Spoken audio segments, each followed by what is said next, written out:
Good morning. Welcome to the inaugural, I don't know if that's the right word, the first episode of the Sitdown Studio. I'm here with my boy, Jamar McGloster. Yo,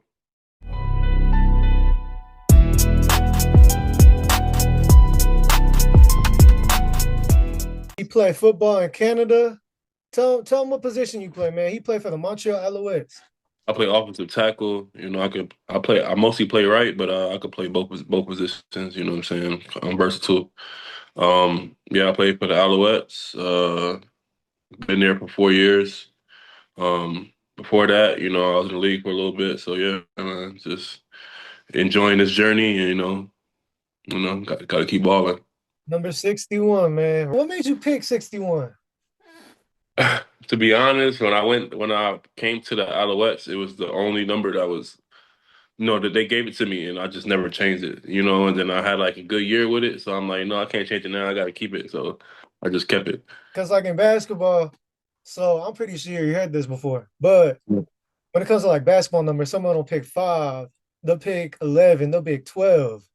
Yeah, yeah, yeah. Fit the mold of what they say, bro got a football number. 61's Oh, a yeah. Yeah. somebody popped out on the court wearing 61. hmm Shit, I'd be scared for my life. I would think that I'd be going up for a layup and I'm about to get tackled.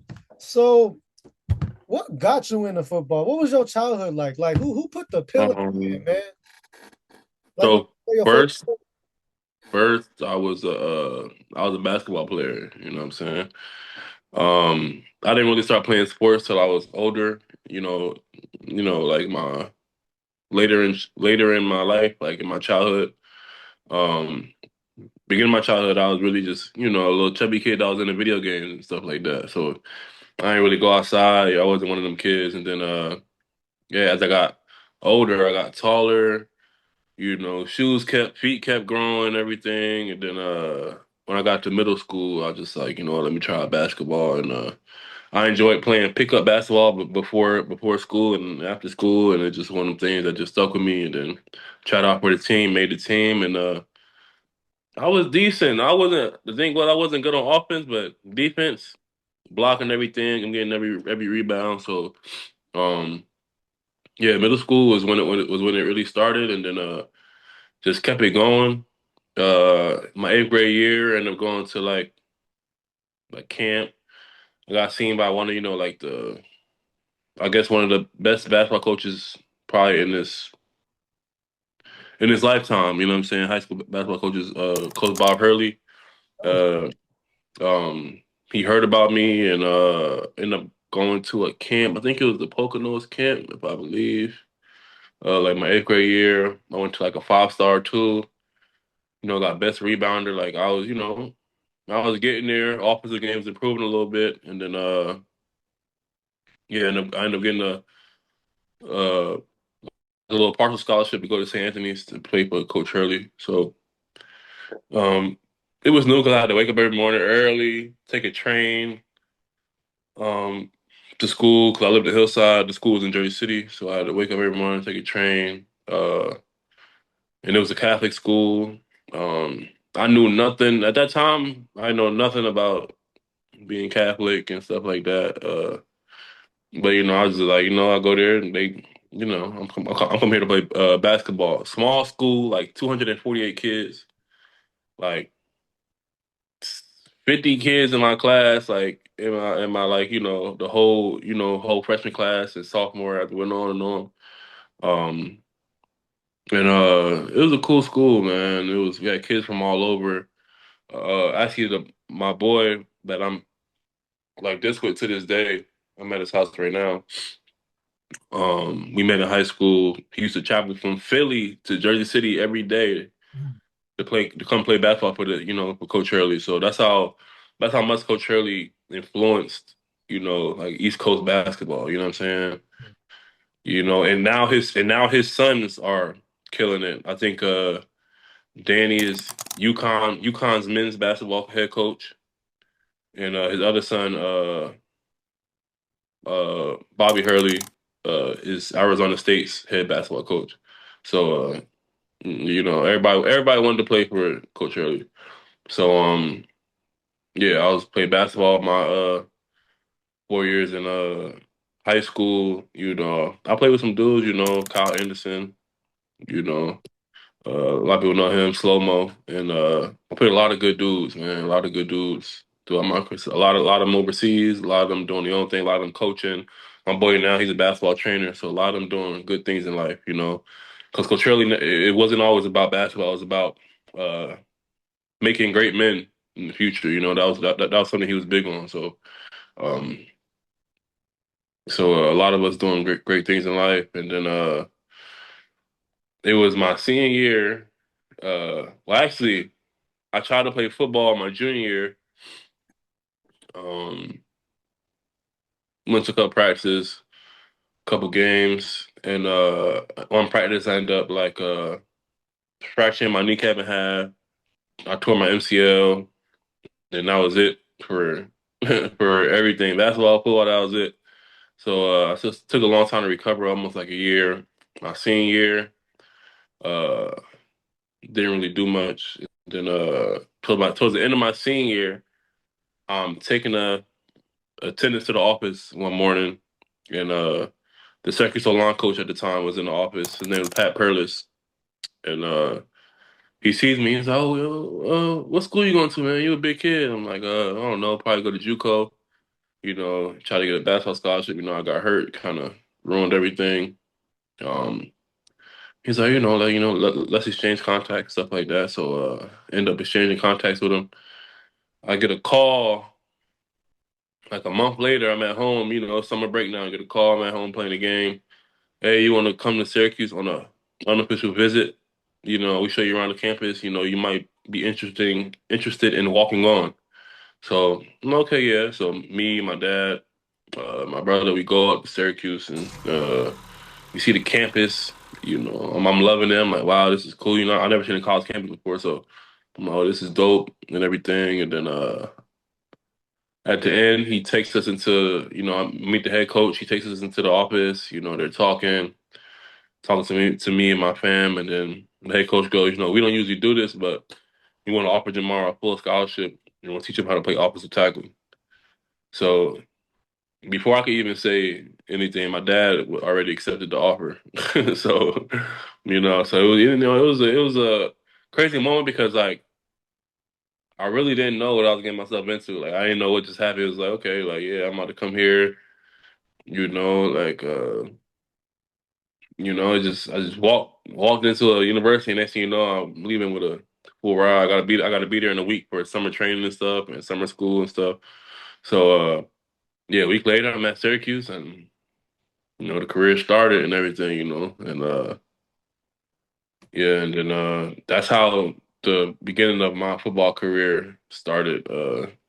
It was just sudden, very sudden, and it's a blessing from God. So yeah, that's really how everything started for real. Because you said he had two kids, right? One of them was Dan Hurley, right? Ain't he the coach over at UConn? No, Dan is the coach at Arizona State. And Okay. no, no, no, no. Dan is at UConn, yeah, and Bobby is at Arizona State. Yeah, yeah, yeah. He been putting some dudes in the league. What's that dude that plays on the Spurs? Stephon Castle? Yeah, yeah, yeah, yeah. Yeah. His Oh, son's been doing a lot of stuff. Like I seen the other day, well, yesterday actually, Bobby was on TV, and he's already the second most winningest coach in Arizona State history already. that's actually, like hearing stories about that, like success stories. I feel like it really shows that, having connections can go a long way because well, one thing I always tell people is don't judge a book by its cover.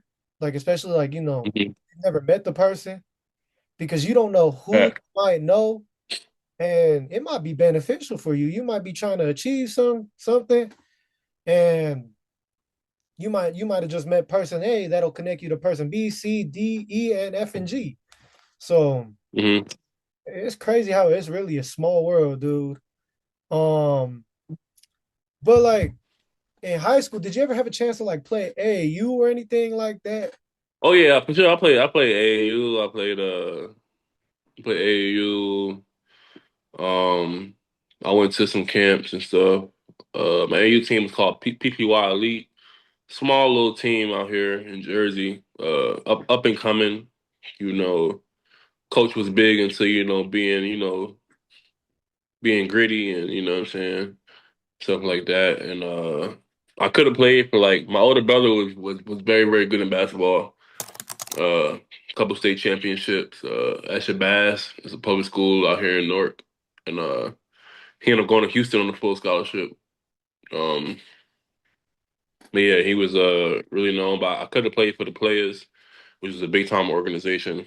AU and the other team was Sports U, team like Sports U, Team Azad, however you want to call it.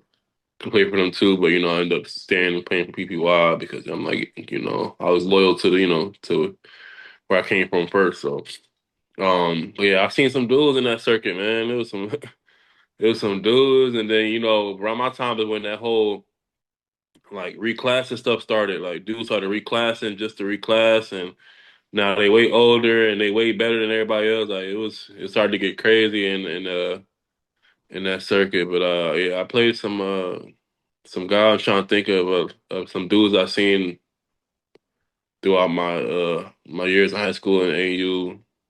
Well, St. Anne's, we played a lot of dudes. Like we played Andrew Wiggins when he was at Huntington Prep. Oh shit. Uh, yeah, won that game by 2 points, I believe. Um, we played St. Pat's when they had Kyrie and Michael Kidd Gilchrist. Um, who else? Who else? Who else? There was a lot of dudes. I'm blanking right now, but I played some dudes being at St. Anne's. Seen a lot of good players throughout the years. Some NBA, some great overseas. Like yeah, so it's crazy. AU is so uh I feel like AU is the most important. Like playing high school is important, but like AU is like you play against so many different people. Like you could really that's how you get your name out. That's where you travel, and now your name is known all over the country. You know what I'm saying? Yeah, Because you could be ranked in your state, do your thing in Jersey, but NU is when you can start to get ranked in the country, because obviously you're playing against talent from all over. So NU was really it was cool. Playing 4 games in one day, like like that's just crazy. Like not like now to think about it, I'm like, oh, that's crazy. But yeah, I traveled a lot of places. Went to Florida. Where else he went to? We had a lot of tournaments in New York City. But yeah, just the traveling and the camaraderie with your teammates and stuff like that. I met a lot of good dudes playing AU that I still know to this day, so it was cool. yeah. You said players. I got fucking flashbacks from that team, bro. Fucking what's his name? Noah Farrakhan. I'm pretty sure you heard of him. Fuck with bro. I played a lot of dudes like throughout my high school career, like hmm in AAU in high school and shit like that. hmm But I still have nightmares till this fucking day, bro. I'm not. Maybe I'm doing it, but this dude, and you know how fucking fast AAU games are. Like hmm down, up, down. hmm I don't know if it was 40 or 50, but fucking Noah Farrakhan, bro, he busted my team's ass, bro. Like in a tournament one time. So every time I hear like New Jersey players, bro, I'm like, fuck. Cause like Yeah. it's crazy because like you play against dudes like in high school, right? hmm And it just amazes me how like some of them don't make it to the league because of off the court shit. hmm There's just a lot of stuff that like plays into it. Like Yeah, you just gotta stay focused, man. That's all that is. okay, It's definitely gonna be especially when you're that young and you in a spotlight like that, it's gonna be a lot of temptation, a lot of like distractions. You just gotta get through that. Hopefully, you got a good, support system, home base that's able to pull you up out of that and keep you on a straight line. But yeah, you just gotta. I hate to see it when I see people getting in trouble all the time and stuff off the court. Like it's like what's the bro name? Like Mikey Williams. mhm. Stuff like that. You know what I'm saying? Great player and everything, but he ended up committing to like what, like some Sacramento State, something like that, somewhere over there. Mikey was one of them dudes that I thought, would have been in the league by now. Yeah, facts. Hey, but since we talking about hoop, and you Hmm. a pretty big dude, man, you like what, 6'6", 6'7". Yeah, 6'7". I know you got when I know you've already got it, right? But my question is, when did you get your first dunk? Mm, Because was you always like, I guess, when did you get to like that size? Pause. Like that was think I was. It was like sixth grade, fifth, sixth grade. I started being bigger than everybody else. And mm, then seventh and eighth middle school, it was like okay, yeah, like 6'3", 6'4". And I want to say it was seventh grade when I got my first dunk. damn. Just like playing around though, like just like in the gym, catching fast. Like we just playing around, and next thing you know, like I just take off, and I'm like, oh, like my forearm above the rim. Like I'm like, oh. So then after that, I was trying to break the rim off, like, Shit. but yeah, it had to be like seventh grade. I think it was seventh grade. Because there was another kid we had on our team that he was dunking too. So, um, but I was dunking off one. Off two, I couldn't get it yet. I don't know what it was. Like off two, I'm like, man, why can't I jump off two? But then off one, off that left leg, like layup line type, yeah, I was banging. Yeah, like this is one kid. I'm pretty sure I don't know what his name is. I don't think he played after high school. He from the town that I grew up in. It's a small town in Hmm. Cali. His name was Dwight. I think his last name was Garnett. And Like, I don't I know. think it was either in fifth or sixth grade. I was at the Hmm. pick and I just seen some dude. He just jumped up, cocked that shit back, and just boomed it. And I was like, Hmm. oh, who the fuck is this? Because like when you young and you see somebody dunk, it don't matter if it's like, a simple drop and that shit look cool to you. And Yeah, they were yeah, like, oh, this dude. Because I was thinking it was a grown ass man, like maybe like 16, 17 years old. They're like, yeah. nah, he's in middle school. He's only 12. I said, what the fuck? Well, it was crazy. Yeah. So, when people tell me like, oh, I got my first like dunk when like, when they was in middle school, how some people Hmm. be like, oh, that's cap. There's no way somebody, was dunking that shit. I tend to believe somebody when they say that they did it because, well, I've seen, it happen with my own eyes. You feel me? Facts. I know a lot of people don't know this, and this is a little off topic. This really ain't about basketball or football, but Hmm. a lot of people don't know that you like to bowl, man. What got you into that? Hmm.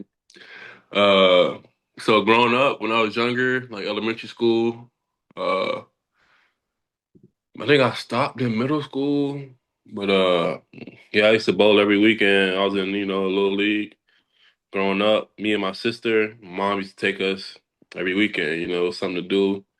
And I kind of fell in love with the game. You know what I'm saying? I feel like I was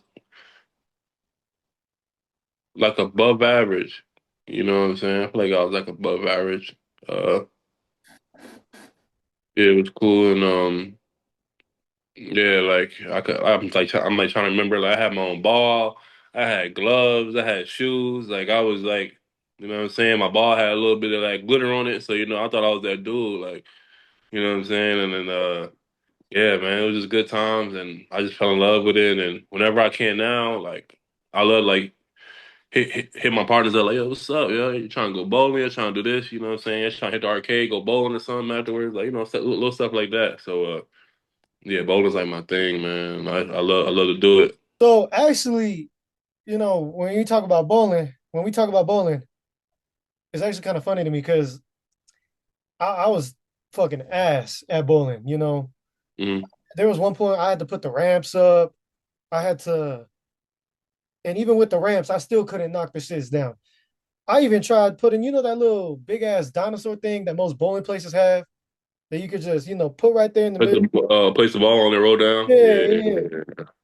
Bro, it was so bad that even with that, I couldn't even knock shit down, bro. Like I was just like, you know what, bowling ain't for me. So every time, like, the homies would be like, "Oh, you want to go bowling?" I didn't even want to go because I was like, bro, like, Like nah. yeah, like I'm just gonna make a fool out of myself, you know? Yeah, you gotta just go for the vibes. Right, right, right. And I eventually, just ended up going for the vibes, because you know, believe it or not, like when you talking to a girl, you gotta like have plans and things to do with them. And then I kind of Mhm. came to realize that, well, shit, bowling is, probably like the easiest. Um, Mhm. like it's a good idea. Like like hey, you trying to go on a little bowling date, and Yeah, yeah. goes up that shit. So Yeah, it's fun, you know what I'm saying? It's something, it's a little vibe. I know it's an actual thing now, but could you ever see yourself doing professional bowling just for the fuck of it, like for the love of the game, man? Um, I had to brush up on my skills, but I feel like I'll be all right. You know, I just got to brush up on my skills. The thing is, I'm a straight bowler. I don't know how dudes be like curving the ball and all that. Like I can't curve it like that. You know what I'm saying? Dudes be like, it like it's about to go into the gutter and then come back in and like strike. I'm like, what the, like that's crazy. And I never got that in my game. I was a a straight power bowler. Boom. Like I hit 110 and it hit the pin so hard, knock everything down. Like, Pause on this because like I'm about to say something crazy, but I be seeing on yeah. TV, they be twisting their hands with the ball and shit, making it Yeah, crazy. see, I didn't get that far. Like, I don't know how they roll it like that. Like, nah, I never get that far. Okay, one time I seen on the TV, we was over at this. I don't know if you've ever been there. It's in Arizona. It's this little burger joint in Bisbee. Hmm. I was with my dad, and they had professional bowling, like on the TV. I seen somebody run up, and then I don't know, he did some weird shit with his hand. It looked like he was hitting the whip or some shit, and then the ball just went woo woo woo, and then just boom, like it hit that shit right in the middle. I was like, bro, Yeah, yeah, they definitely got some tricks up their sleeve. that's some shit that you see in a video game, dude. Right. Um, but nah, like, and you mentioned you be on the game and stuff. Yeah. Some games that you rock with. Do you be playing Fortnite? Do you be playing GTA? You be on 2K? What you be messing with, Jamar? Really, I'm on that 2K with it. You know what I'm saying? Uh, Me, I be in that theater, that rec park. You know, I play whatever the game gonna play, I'm playing. But really, I'm on that 2K. You know, I play GTA. I play Madden. I play NCAA. Um, I don't know if everybody knows this game. I play Hitman. Um, what else? Trying to think of what else. That's really it. Like I couldn't get into Fortnite. I just don't like how you got to build. I think it's just too fake for me. Too fake looking. Like you know what I'm saying. Call of Duty look better. You know what I'm saying. I'm not really into like shooting games that much, but like Call of Duty look better than Fortnite. You know what I'm saying. So never really got into it. Some one of my boys was telling me to play like Apex Legends and all that. I ain't never really tried it out. I might try that out soon. Supposed to be another little shooting game out now. Maybe I'll try that out.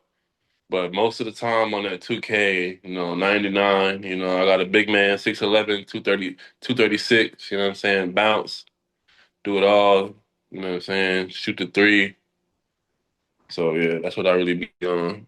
Could you ever see yourself getting into streaming? Because, well, there's someone that I'm close to. Her name's Dana. And recently, a few months ago, I got her into streaming Fortnite, right? Hmm. And, people love watching, people play video games, whether they're good or bad. They just love to see the reactions. Hmm. Could you ever see yourself getting into that, like into that space, like the streaming space?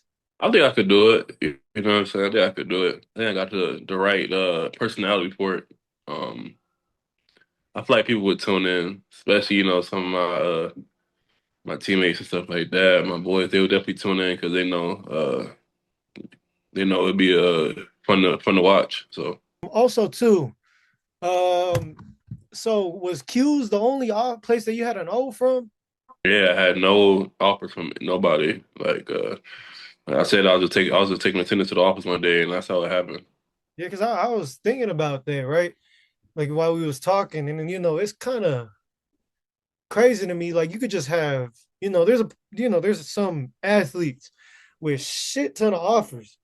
They Hmm. don't go nowhere. All it takes is one good situation, and you set. Hmm.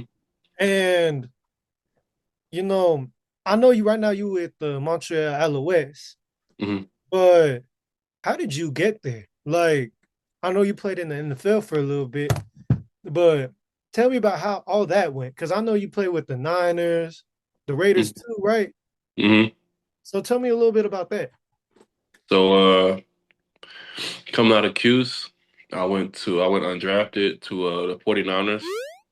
Um, went there. I was there for like training camp and no, sorry, not training camp. OTAs and they got like a little rookie mini camp. So I went rookie mini camp, OTAs. Um, then I was on my way back. I made it back for training camp. First day. You know what I'm saying? I go in. As you know, I said, "Hey Jamar, can you go see the gym and bring your playbook?" First day of training camp, I said, "Oh man, like it's crazy." So I go, he just tells me like, Then this is John Lynch. You know what I'm saying? John Lynch, a Hall of Fame safety. He's like, "Oh, we got a lot of deep linemen. We got enough O line. No, we got too many O linemen, not enough deep linemen. We want to sign deep linemen, so we're gonna let you go. It has nothing to do with talent or anything like that." Just numbers. I'm like, okay, cool. I heard this part about the league before, so I wasn't tripping. I knew I was gonna have another opportunity.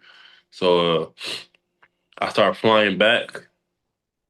I'm about to fly back to Jersey when my agent called me. He said you're gonna fly to Indianapolis first to try out for the Colts, and then I'm gonna fly to Detroit, fly out for to try out for the Lions. So I end up um I end up like trying out for the Colts, and then uh they tell me like, oh, we want to go with a guy with more experience, which the league is known for like doing weird stuff like that. I'm like, oh, somebody said, why they work me out? They want to try sign somebody more experience. But my agent's like, yeah, they just want to see you for like future stuff. So I end up not making the Colts, and then I flew right from Indianapolis right to Detroit. Got to Detroit, worked out for them, killed it, got signed. So now I'm in the training camp with Detroit. I feel like I had a decent training camp. Uh, no, I didn't like stand out, but I had a decent training camp. But ended up getting released after that training camp. Excuse me. I'm at home. I was home for 2 months, I want to say ish, and I started getting calls. I got a workout with the Los Angeles Chargers. Went there, got signed to the practice squad. I was in the practice squad for like a week. Then I got released, and then after that, I'm like went back home. I was at home for like a week. Came back. I got signed. Went to work out for the Raiders. Went out for the Raiders. They went and signed somebody else. Flew back to the crib. 2 days later, from the Raiders, hey, we want to sign you. So I had to fly back to Cali. Like this is like East Coast to West Coast, like nonstop. Like it's crazy how it goes. And then end up playing for the Raiders for like a year and a half, and then um in 2019, I want to say this was like May. I got released from the Raiders, and in the CFL they got something like a team can have your rights. So every like player has in the CFL like a team can have an American player's rights. So Winnipeg had my rights. So Winnipeg was hit me up to come play and come to training camp. And at first I was hesitant, but after a while you just want to ball. You know what I'm saying? So um, I ended up going out there. Had a good training camp out there. Started both preseason games. Made the team. Um, was doing pretty well. The team was undefeated. Um, and then but I wasn't playing though. I was just like back up to like both tackles. But obviously both tackles were really, really good, you know what I'm saying? And after a while, I'm like, man, I'm not playing. Like I feel like I should be playing. I started bullshitting. I'm not gonna lie, I started bullshitting. Staying up late, doing this, doing that, and I got released, and then it's crazy. I was released for like a week, and then I got a call from the Chargers, and they was like, "Oh yeah, man, we was waiting for you. You ready to come play football for us again?" I'm like, "Oh yeah, for sure." So I ended up going back down to the Chargers, and then I was having a great training camp. Went back down there. I felt like I was really balling. Next thing you know, like we have a joint practice with the Saints, and like I think his name is like Trey Hendrickson. I'm talking about dirty player. Like I'm talking about he white boy. Like he filthy. But I didn't know who he was. So we doing like I think it's like third down situation. We got to score. Can't give up a sack.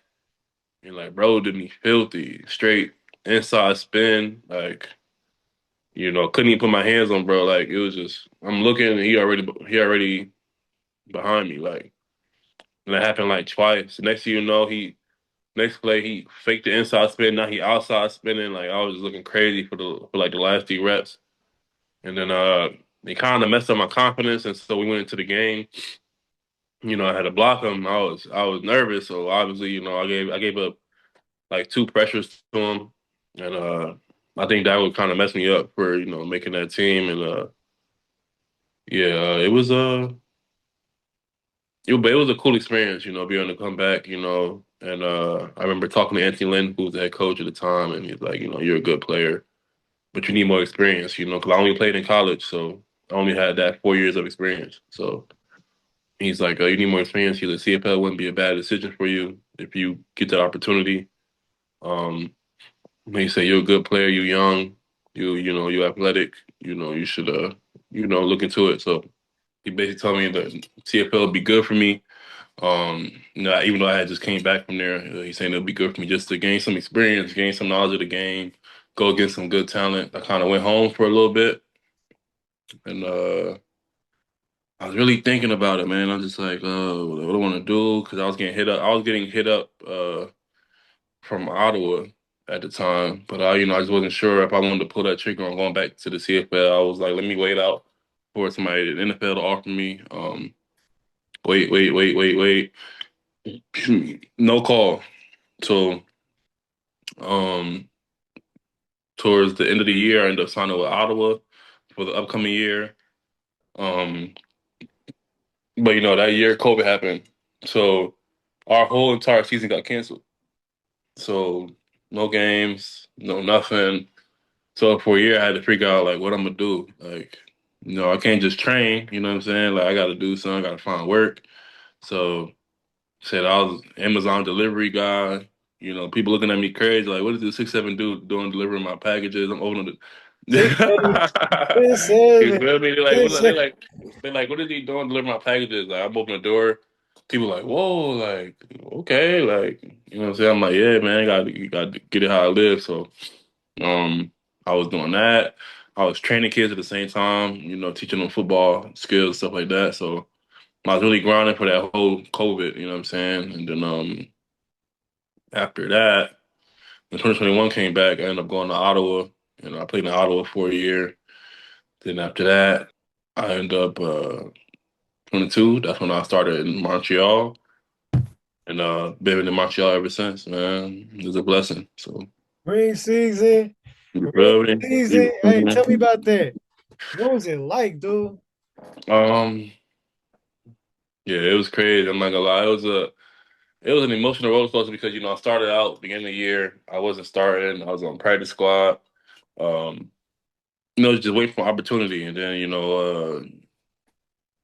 it came, and I took advantage, and I was playing football at a high level. You know what I'm saying? I was really balling, and yeah, we just started getting on a roll. We, that whole streak of when I started starting, or I think we lost one more game and then whatever. But the whole streak was we won like 11 straight games or like 10 straight games, something like that. Maybe it was like 10 or 11 straight games to win a chip, and it was like nobody expected us to win. It was like we was the underdog the entire season. At the beginning of the season, we were ranked last in the league in the preseason polls, and towards the end, we was the guys. So the season was crazy. Like you know, it was my first time actually like um playing that many games, and you know it was cool. My body was beat up obviously because I was my first time and I was young. I'm just like, oh, like it don't matter what's wrong with me, I'm gonna play. So yeah, but we were balling. I remember acting like it was yesterday. Like remember the Grey Cup, the championship game. I remember getting stopped on the one at halftime. We losing. I'm like, nah, like like everybody trying to get pumped up, pumped up, pumped up, and we end up coming out the half and just you know spirits started to get high. We started balling again, and then came down to that last drive, that last couple seconds, and yeah, we won. We won with what was it, 13 seconds left, Yeah. 11 seconds left. We ended up making that that game winning touchdown. So yeah, it was crazy, man. I told myself I wasn't gonna cry, but the tears just started flowing, and I ain't gonna lie, tears started flowing, and then yeah, man, it's crazy. The parade was crazy. Like the whole city of Montreal was just up, man. After that, like to this day, I still get thanked for bringing a chip there. After so many years. So yeah, it was great. It was great to bring a chip to the city, to the team, to just play with those guys. That was a special team from the coaches down to the players. Like everything was just everybody was hungry, and that's what I appreciated about that. So yeah, Oh, is it crazy to say that you the Kawhi Leonard of Canadian football, or Kawhi Leonard. where's Ibaka on that Toronto Raptors team? You feel me? Like what I'm saying. I did what I can, man. Like I always do. So I'm just blessed to still be Nice. doing what I'm doing at a high level. So. Bro, I remember seeing that shit live, bro, like the whole season. Cause you know Hmm. I tapped in with your season as soon as you got to LOS. Bro, Hmm. seeing that shit live, I was like, bro, this shit crazy, dude. Like, Yeah. I like, I was like telling you, you was gonna win that shit, like I was Mhm. gassing the fuck out of it, right? Yeah. But from like an unbiased like point of view, Hmm. like let's say like I didn't know you wasn't my dog or none of that, right? Hmm. I probably wouldn't have seen that shit coming. Like, cause you was the underdogs that season, though. Hmm. So It has ranked last in the preseason polls. Like we were not supposed to win that year at all. shit. No, that's actually crazy. Who would you compare your run to, like in NBA basketball terms? Mm. And I want to say, I mean, you kind of said it like that, like Toronto Raptors. Right, They right, won right. it. I don't think nobody expected them to win that year. Mhm. You feel me? I think it was same for us. Nobody expected us to win. You know what I'm saying? We went out there and did it. Right. And we were just hungrier than everybody else. That's all it was. So yeah, I think No, yeah, yeah. maybe that Raptors team. I can't think of a team that was an underdog who came and win it. Usually in NBA, if you nice, you nice, you going all the way. From the get, your record gonna show what you do in the playoffs for real. Mhm. Um, but yeah, that's why I felt so good because we weren't supposed to win and we ended up winning. So it was just like yeah. Even before that game, the media like if you went on TV and you wanted to pre-record the Grey Cup, they had uh they had Winnipeg versus Toronto already on the thing. So That's like OD. That's yeah, yeah, yeah, yeah, yeah. crazy, dude. So they had to change everything. Oh snap! Montreal just beat Toronto. Okay, now it's Montreal versus Winnipeg. But yeah, they everybody already that Jones already supposed to be how it's supposed to be, and we thought, nah, you know what I'm saying? So that's why it was special, like, because it was just like us versus the world type. That made y'all extra hungrier then. Oh, I'm pretty sure that locker room was like, nah, fuck y'all. Like y'all counting us out. Exactly. It was like, oh, fuck us back, fuck you type shit. Right, right, right. But I want to talk about music real quick. Hmm. Oh, who was you bumping during that run? Like, what was that locker room like? Like, what was you guys listening to? Like, who was you guys jamming out to? You know what's crazy? That run was um I can't think it was I can't remember her name, but we played a lot of Get Back. But I Get Back a motherfucker. I can't remember his name though. It's like Why Something Fat or something like that. We bumped that and that G Herbo Rolling. That was our that was our pregame song before every game. That Rolling, like, Oh, YTB Fat. That get back yeah, a motherfucker. yeah. Because every team we beat in the playoffs, we lost to during the season. So we lost during the season, but in the playoffs, we like, yo, we ain't losing no more. And we end up beating all of them. So it was the Get Back, and then it was the Rolling by G Herbo. That Rolling, man, that's gonna get you in that, yeah, on that type of time, like, so. It was those two songs that led us through the whole run for real. No, those are some good tunes right there. You know, I got them in my playlist.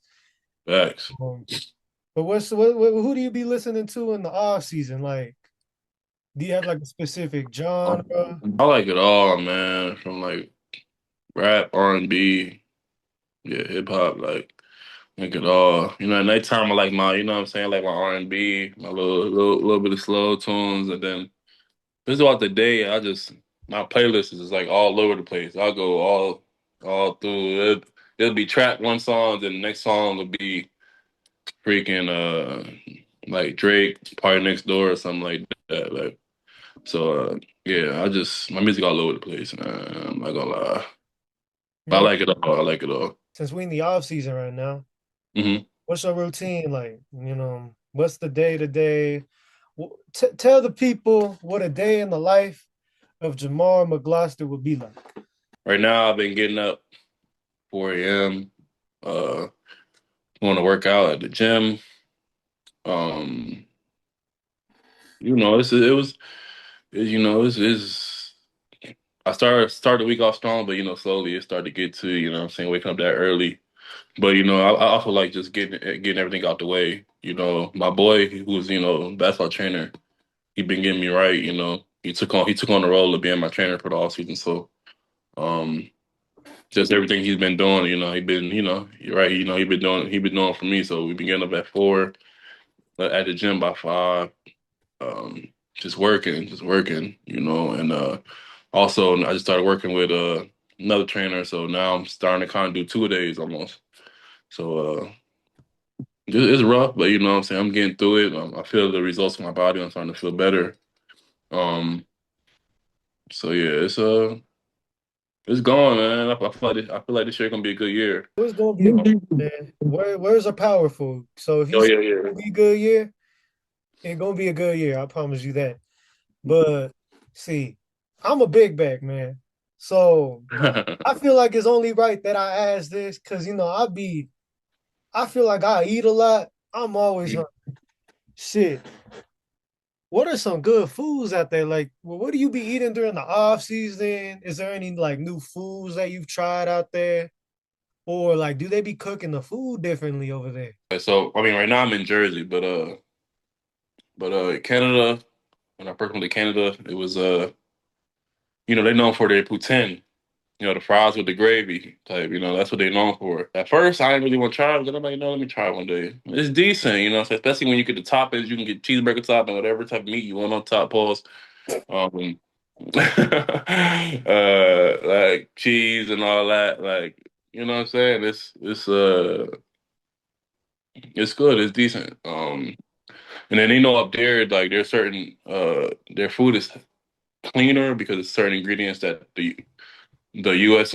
has in their food that Canada can't have in their food. So like even like the McDonald's and stuff is cleaner and stuff, I guess. But yeah, it's just cleaner all in general up there. But right now in the off season, I'm on a no carb diet, so I ain't being no carbs, it's just straight protein and veggies and stuff like that. So uh, I ain't gonna lie, it been getting me. Like I be having like some little cravings, but I just be okay. You good, man? Like shake it off. I go eat some fruit or something like that. Um, yeah, it's hard. I'm not gonna lie, but the goal. You gotta remember the main goal, man, and that's to go ball out, win a chip for your team, and for me myself, I want to have a great year. I want to win MOL. You know what I'm saying? So those are the things that play in my mind when I get those cravings. I know I gotta stay disciplined. Do you have any cheat days and stuff? Because Oh yeah, every weekend, Saturday and Sunday. mhm. Got to. But I try to keep it at a minimum. Even on the cheat days, you don't want to go too crazy. You know what I'm saying? Because then he's going to fuck around, relapse. You just try to keep it cool. I don't Yeah, drink no juice, all water and stuff like that. This right here I've been drinking was like turmeric, ginger, and lemon. Because I've been feeling a little bit under the weather, so my boy made me that. So uh, that shit like yeah. homemade Gatorade or what? You say what? That shit like homemade Gatorade. Nah. It don't taste that good. Nah, but yeah, we focused over here, man. That's the main thing. Fellas, y'all heard my boy Jamar. He said stay hydrated. I drink one of these a day. I drink a whole gallon of water. Yeah, there you go. So, hey, he just like me. Said, nah, like, when you talking about, staying hydrated, I feel like a lot of not just kids, but people in general, they don't realize how important it is to stay hydrated. And Hmm. when they end up, you know, falling or like, something happens to them, most of the time Hmm. it's because they're not hydrated. And that's why they end up in the hospital. They got the shit plugged into them with like the IV fluid to, make them like balance out. So it's really important to stay hydrated. So whoever's watching this, drink your water. If you don't want to drink the water, force yourself to, you know, because Thanks. Your body gonna love you for it. you know what they say. If your pee come out the color of Gatorade, you need more water. So, Right. Need a lot of water. okay, the last thing I want to ask you is, what is some advice you Hmm. got to some young football players coming up, like that are in high school, that are because we in what January? I know most damn Hmm. everybody's high school football season's over with, right? And a Hmm. lot of seniors, they're trying to figure out where they're gonna go next. Like, what's some Hmm. advice you got for for them to try to stay locked in? Kids that are in high school, kids that are figuring out where they're gonna play next.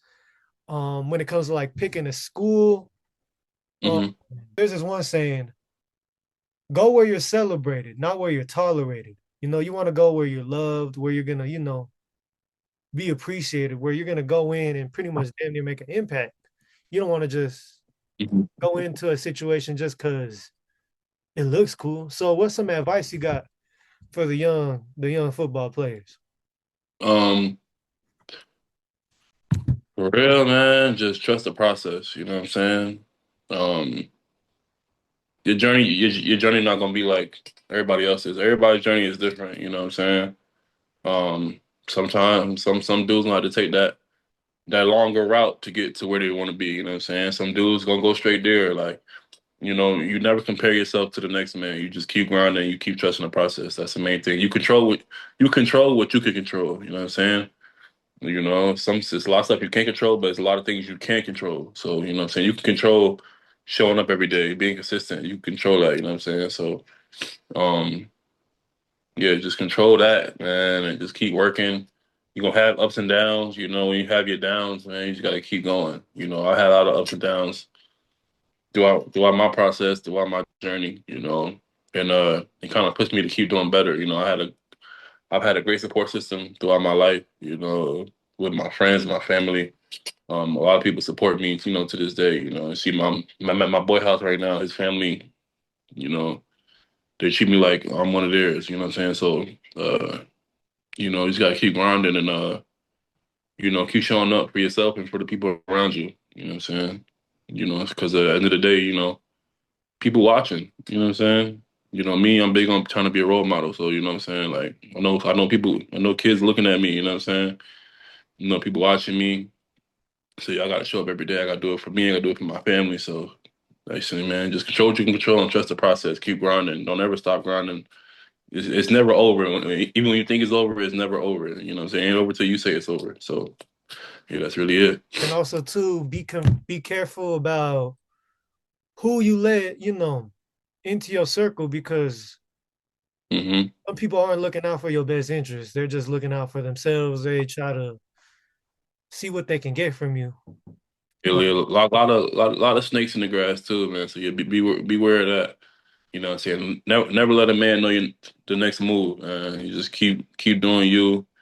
Keep everybody at a arm's length unless they family or somebody you really know you could trust. You know what I'm saying? have you ever been in that situation before where, because when you was coming up, like I'm talking about like when you was at Syracuse. Um, Hmm. did you ever like run into any of those like shady people that tried to, I guess you could even say damn near almost had you? Nah, not like that. Not in college or nothing like that. But throughout my life, you run into shady people. They try to be your friend in your face, but be talking about you behind your back or just try to like you know mess you up on the low. You know what I'm saying? So you really just gotta they try to mess up your image and stuff like that, but you really just gotta, all right, cool. That's what you on. That's what you on. I'm not gonna stoop to your level. You know what I'm saying? I got, because that's what they want you to do. You know what I'm saying? So you gotta, like I'm saying, control what you can control. Do you? You know, let others hate. You know what I'm saying? Let the hate fuel what you do. You know what I'm saying? So that's really how I go about it. Maybe me and you might see this differently, but me personally, I feel sleep plays a big factor into performance. Like, if you want to perform good, you got to It's a get fact. It's a your rest. fact. See, I try to be in bed by like 10 because I Hmm. feel that if, say for example, 8 hours of sleep, you go to bed like around like 9, 10, you wake up around like 6, 7. I'm not even trying to be funny. You know, uh, Hmm. that 8 hours of sleep is different than if you sleeping from if you going to bed at 1 and then waking up like midday because the day almost over already. Like I feel like Yeah. Yeah. Hmm. it's not the type it's not just like the number of hours you get. I feel like it's the quality too. Yeah, definitely quality sleep. Like me, like since I've been going to sleep at I mean, since I've been waking up at 4, they've been forcing me to go sleep a little earlier. And some days I'll get to that level where I'm just going to sleep at 11. I'm like, oh, I gotta wake up in a few hours. Like I'm bugging. Like, but yeah. But then I get my workout done. I'm done by like 7. I'm like, okay, I got a whole day to just do whatever. You know what I'm saying? I'll come back, I'll shower, I'll take a nap and all that. But I'm still waking up around noon, and I still got the rest of my day. I already did my workout, so I could really just do what I need to do, run my errands, everything. You know what I'm saying? A lot of stores just opened at 10, so we got to run errands, do this and that and the third. You know what I'm saying? You still good. So, That's good. See, like, and that's perfect. See, like, you not just, I guess, sleeping without not doing anything.